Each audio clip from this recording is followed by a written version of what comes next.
Welcome to IS460 and 560. I'm Professor Fahmi Jalani. Today we'll be covering chapter 7 on risk management. So, as we all know, risk is part of project management, and managing it is more, according to the sentence, is more of an art and science, where you identify and from the problems you have, you analyze it, okay, and respond, which is basically what's the action you want to do. Okay. And this is basically part of from the objective of the project to be completed. In every project there is a risk, and through your experience you are able to highlight it and be prepared to encounter it. So and it could also affect the delivery of the project and the success of the project. So let's take a look at the chart next. This is basically risk versus amount of at stake. So here we have the phases of the project, 1, 2, okay, 3 and 4. So as the project progress, okay, and you have and the stake increases. This is basically the period where in red, which is the highest risk impact. Later we take a look at what are the risks and what's the impact. Process of risk management. So project manager usually will ask what is likely to happen, okay, in a project, no matter it's a short project or very long haul project. What can be done, okay, you need to have a backup plan at the back of your mind, and what are the warning sign, okay, and could be unable to complete the project, for example on time, delays, staff not turning up, okay, what are the likely outcomes, okay. So when a project fails, when you see all the signs, what are the outcomes, okay. So the formula is probability of event multiplied by consequences of event. So 4 stages of risk. Okay, identification. Okay, I mentioned earlier. Okay, identify what's the risk. Okay, analysis. Okay, probability, consequences, mitigation, what you need to do, and control. Okay, how you minimize the risk of the problem from getting from small to big, okay, into a major problem. And don't forget to document your action and plan of action, okay, which could be presented to the management. So risk cluster, excuse me. Okay, we have financial. Okay, there are times when you see projects, for example, buildings are not completed halfway, bare, things like that, because of funding, for example. Technical issue, maybe you don't have the expertise, enough manpower to complete it, or the correct manpower. Legal, for example, you're doing a renovation and then the state department came in to do an inspection and they found out something and it's against the code, and then you are being stopped legally. Okay. Commercial, okay. Maybe it's against certain law, could be anti-commercial, where certain codes are being violated, competitiveness, for example, and execution. Common types, okay, mentioned earlier, SMTs, staff not turning up for work, resignation, okay, right,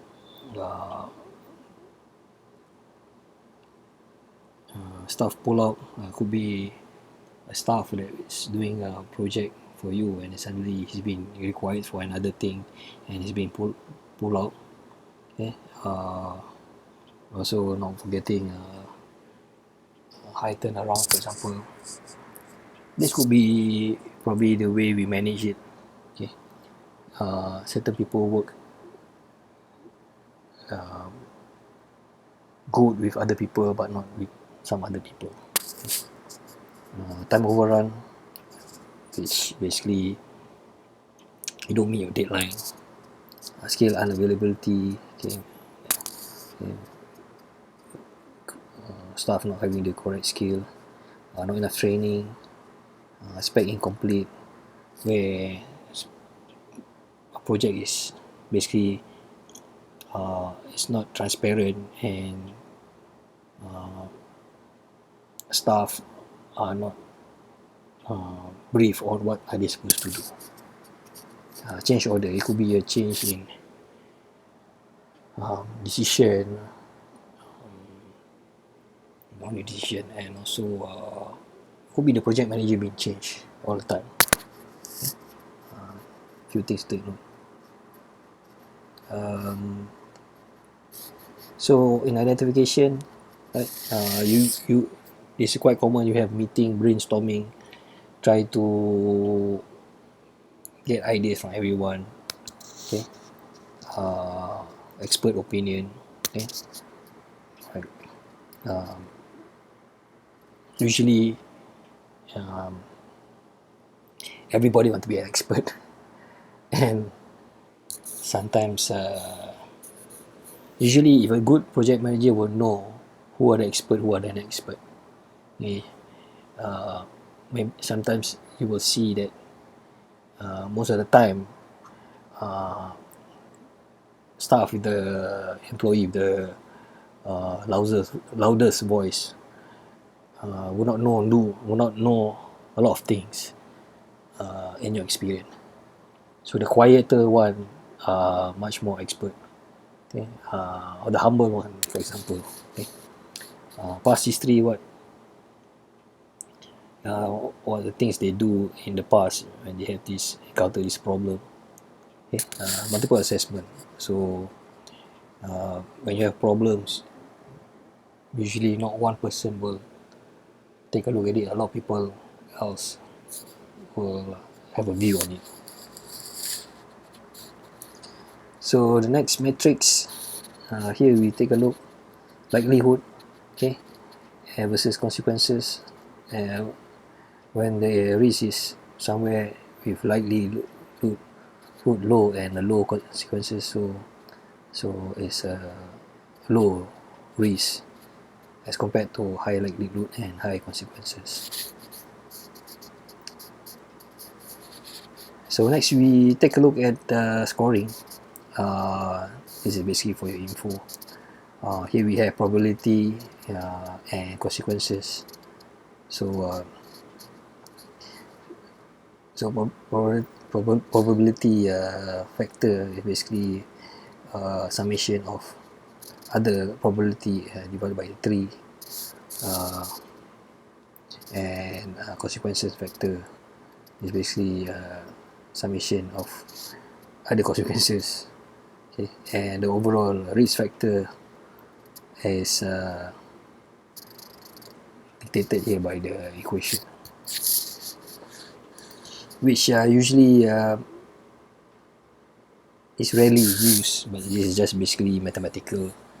By the time you manage to configure this, the problem could either be solved or is still being brainstormed. Risk mitigation. So sometimes for strategy, you might just accept the strategy even though it's not practical. So maybe that's the only alternative. For example, there's the only person to do that work type of work, for example, that coding, and it's not doing it as fast as you want, so you have to accept it. Okay, you try to minimize it. Okay, try not to give more pressure, for example. Okay, share the work, for example, with person might be faster. Okay, transfer. Okay, you can transfer the project to another person. Yeah, and what are the reserve? Okay, reserve could be bring in another person to or another department to assist. Okay, mentoring. Project managers usually will have the knowledge and expertise to mentor, or basically to coach. Okay, cross training. Maybe another guy who has the same expertise who's doing another part of the project could also help. Yeah, cross training or cross functioning. Having said that, don't forget to document, and this is basically to help to control the situation in the event you will face another time of this issue or problem. Okay, what needs to be reported, what, for example, was the problem, who is doing it, okay, when was the problem, why was the problem was there, is it because not enough staff, not enough expertise, not enough financial, so how was it solved, okay, things like that.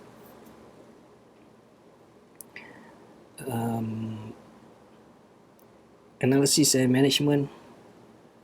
So we have PRAM, or project risk analysis and management.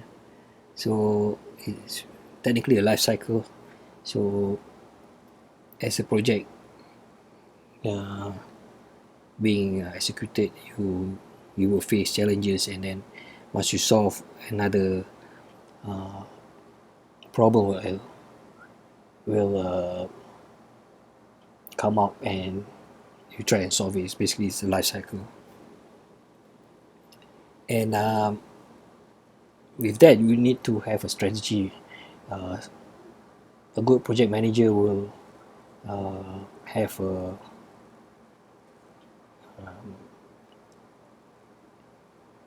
plan before that actual problem comes in. So there is already a plan to, or a prevention plan, for example. Okay, for example, staff, you know that staff is gonna resign, you try to intervene, try to consult him,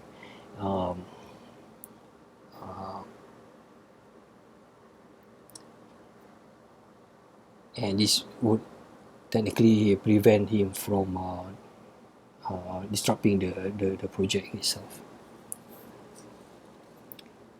And you need to have a synthesized and coherent approach to, okay, so things like soft skill, right? So the 9 phases of risk assessment, here we have, for example, define, focus, identify, structure, clarify, ownership, risk, estimate, evaluate, and there's a feedback from 7 to 6, which in this case would be price. And evaluation also is feedback to define,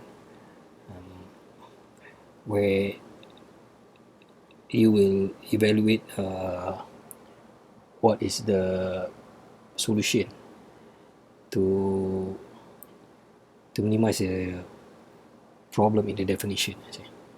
And from there you plan, and lastly you manage, and which also be feedback to what. So that's pretty much it for chapter 7, critical or risk management. If you have a question, feel free to email me. Stay warm and stay safe. Thanks. Bye.